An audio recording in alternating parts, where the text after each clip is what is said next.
নমস্কার। আজকের আলোচনা মার্ক ডগলাসের লেখা দ্য ডিসিপ্লিন ট্রেডার নিয়ে। মানে আমরা বইটির একটা সারসংক্ষেপ দেখছি।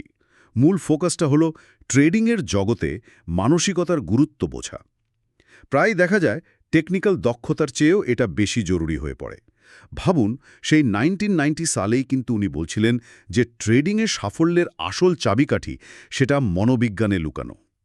বেশ, তাহলে শুরু করা যাক। আচ্ছা, প্রথমে দেখি বেশিরভাগ ট্রেডার কেন ব্যর্থ হন। কি মনে হয়? সূত্রগুলো বলছে কয়েকটা কারণ আছে। যেমন ধরুন, টাকা হারানোর ভয়, আবার খুব তাড়াতাড়ি বড়লোক হওয়ার একটা লোভ, আর আবেগের বশে সিদ্ধান্ত নেওয়া তো আছেই, আর সবশেষে ডিসিপ্লিন বা শৃঙ্খলার অভাব। হ্যাঁ, ঠিক। আর এখানে ভয় আর লোভের ব্যাপারটা, মানে এটা একটা ফাঁদের মতো। যখন লাভ হতে থাকে তখন লোভটা এমনভাবে কাজ করে যে মনে হয় আরও ঝুঁকি নিই, কি আর হবে।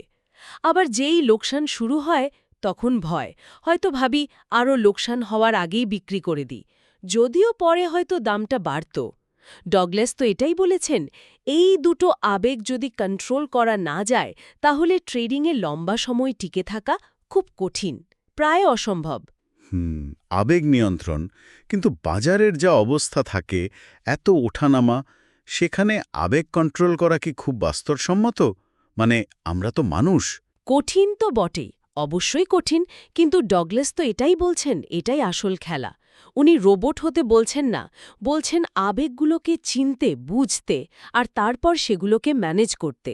আর এই ম্যানেজ করার প্রথম ধাপটাই হল ঝুঁকি ব্যবস্থাপনা, রিস্ক ম্যানেজমেন্ট।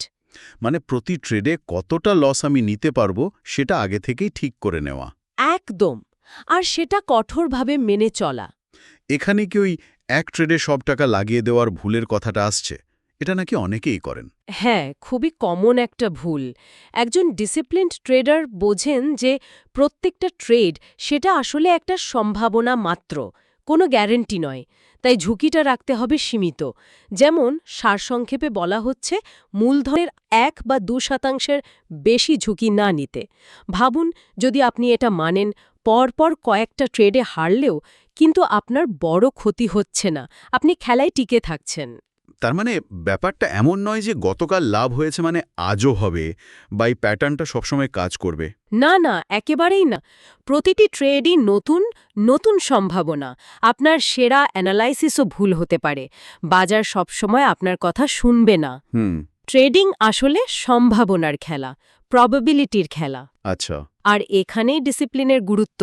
ডগলাস তো এটাই জোর দিয়ে বলছেন, যদি নিজের বানানো নিয়ম নিজেই না মানেন তাহলে টেকনিক্যাল জ্ঞান যতই থাকুক, লাভ নেই, ক্ষতি হবেই। তার মানে ইন্ডিকেটর বা চার্ট হয়তো একটা সুযোগ দেখাচ্ছে, কিন্তু সেটা কাজে লাগাবো কিনা বা কখন বেরোবো সেটা পুরোই নির্ভর করছে আমার মানসিক অবস্থার উপর।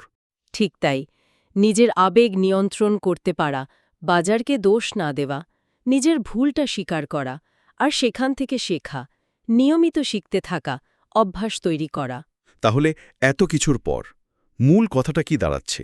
সাফল্যের মূল মন্ত্রটা কি? দেখুন, মূল কথা হল মানসিকতায় আসল ভিত্তি, মাইন্ডসেট। বাজারকে জেতার আগে নিজের ভেতরের ভয় আর লোভকে জয় করতে হবে। লোকসান হবেই, এটা খেলার অংশ, এটা মেনে নিতে হবে। কিন্তু ভুল থেকে শেখা, সেটাই আসল বিজয়। আর এই শিক্ষাটা কিন্তু শুধু ট্রেডারদের জন্য না, আমার মনে হয় যে কোনো বিনিয়োগকারী বা যারা জীবনে ঝুঁকি নিয়ে কাজ করেন, সবার জন্যই এটা সত্যি। অর্থাৎ শুধু কৌশল জানলেই হবে না, মানসিক দৃঢ়তাটাই আসল। একদম, মানসিক স্থিরতা, ভুল থেকে শেখার মানসিকতা। পরিশেষে যদি বলি, দ্য ডিসিপ্লিনড ট্রেডার বইটা শুধু কেনাবেচার টেকনিক শেখায় না, এটা শেখায় আত্মনিয়ন্ত্রণ, ডিসিপ্লিন আর সঠিক মানসিকতা কিভাবে তৈরি করতে হয়। মানে নিজের ভেতরে যে যুদ্ধটা চলে সেটা জেতার পথ দেখায়। সত্যি গভীর উপলব্ধি। আচ্ছা, একটা প্রশ্ন রেখে যাই সবার ভাবনার জন্য। যদি ট্রেডিং সত্যি এতটা মানসিক খেলা হয়, যেখানে নিজের আবেগকে নিয়ন্ত্রণ করে নিয়ম মেনে চলাই সফলতার চাবিকাঠি, তাহলে জীবনের আর কোন কোন ক্ষেত্রে এই একই রকম শৃঙ্খলা, ঝুঁকি ব্যবস্থাপনা আর আবেগ নিয়ন্ত্রণের অভ্যাস আমাদের একইভাবে সাহায্য করতে পারে?